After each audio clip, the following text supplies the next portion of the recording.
নমস্কার বন্ধুরা, রানিস কিচেনে আপনাদের স্বাগত। আজকে নিয়ে চলে এসেছি একটা দুর্দান্ত স্বাদের শুক্তোর রেসিপি। তো চলুন দেখে নেওয়া যাক রেসিপিটা। এর জন্য আমি কি নিয়েছি, আলু নিয়েছি, রাঙা আলু নিয়েছি, গাজর নিয়েছি, সবই এরকম লম্বা লম্বা করে কেটে নিয়েছি। আপনারা আপনাদের মতো করে কেটে নেবেন, গোট গোটও কাটতে পারেন, লম্বা লম্বাও কাটতে পারেন। আর কি নিয়েছি উচ্ছে, বেগুন আর শিম।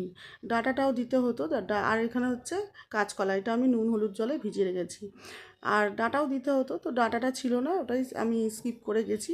আপনারা থাকলে দিয়ে দেবেন। আর এখানে একটা পেস্ট বানিয়েছি, সেটা হচ্ছে কি দিয়ে বলুন তো, সর্ষে, পোস্ত আর রাঁধুনি, আদা এগুলো আর মৌরি, এগুলো সব একসাথে একটা পেস্ট বানিয়ে রেখে দিয়েছি। এবার চলুন, বড়িটা ভেজে তুলে রাখলাম। বড়িটা ভেজে তুলে রাখার পর সেই তেলে আমি দিয়ে দিলাম উচ্ছেটাও আমি একটু নুন দিয়ে, সামান্য একটু হলুদ দিয়ে ভেজে তুলে রাখবো।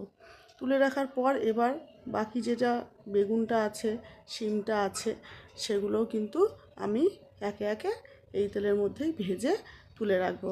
আর এখানে হলুদ দেওয়ার প্রয়োজন নেই, উচ্ছে ভাজার সময় হলুদ দিয়েছিলাম, সেই হলুদেই হয়ে যাবে। এমনিও শুক্তো হলুদ ছাড়াই হয়, আমি সামান্য একটু তাও দিই, একেবারে হলুদ ছাড়া আমি করি না। তারপর কড়াইতে আরও তেল দিয়ে তার মধ্যে রাঁধুনি ফোড়ন দিলাম, দিয়ে আমি যেগুলো ভাজিনি, যেগুলো ভাজা ছিল, যেমন ধরুন পেঁপে, আলু, গাজর, তারপর হচ্ছে রাঙা আলু, এগুলো সব একবারে একটু ভেজে নেব।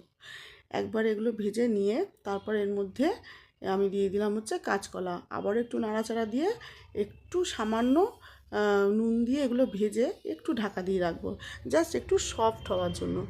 তারপর ঢাকনা খুলে আমি এর মধ্যে মিশিয়ে দেবো হচ্ছে সেই পেস্টটা, যেটা কিনা পোস্ত, রাঁধুনি, আদা, সর্ষে আর মৌরির পেস্ট। সেই পেস্টটা দিয়ে আর বাটিটা ধুয়েও একটু জল দিয়ে দিলাম, দিয়ে একটু সুন্দর করে আবার সমস্ত কিছু মিশিয়ে নেবো। বেশি কষানোর বা তেল ছাড়ার কোনো কিন্তু ব্যাপার নেই, জাস্ট একটু, অনেকে মশলাটা কাঁচা দেয়, আমি একটু নেড়ে চেড়ে নিলাম সবজির সাথে। তারপর পরিমাণ মতো জল দিয়ে দিলাম, জল দিয়ে এবার যে উচ্ছে, শিম, বেগুন আলাদা করে ভেজে রেখেছিলাম সেগুলো দিয়ে দিলাম। বড়িটা আর একটু পরে দেবো।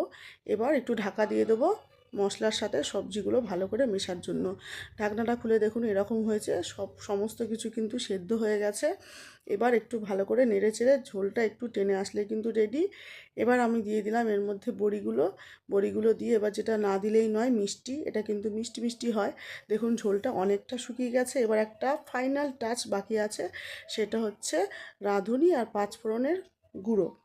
রাঁধুনি পাঁচফোড়ন শুকনো খোলায় নেড়ে সেটাকে গুঁড়ো করে রেখেছি, সেই গুঁড়োটা লাস্টে দিয়ে দিলাম। এবার কিন্তু আমাদের শুক্তোটা একদম রেডি। তো কেমন লাগলো অবশ্যই জানাবেন, এবং নতুন বন্ধু থাকলে সাবস্ক্রাইব করে পাশে থাকবেন।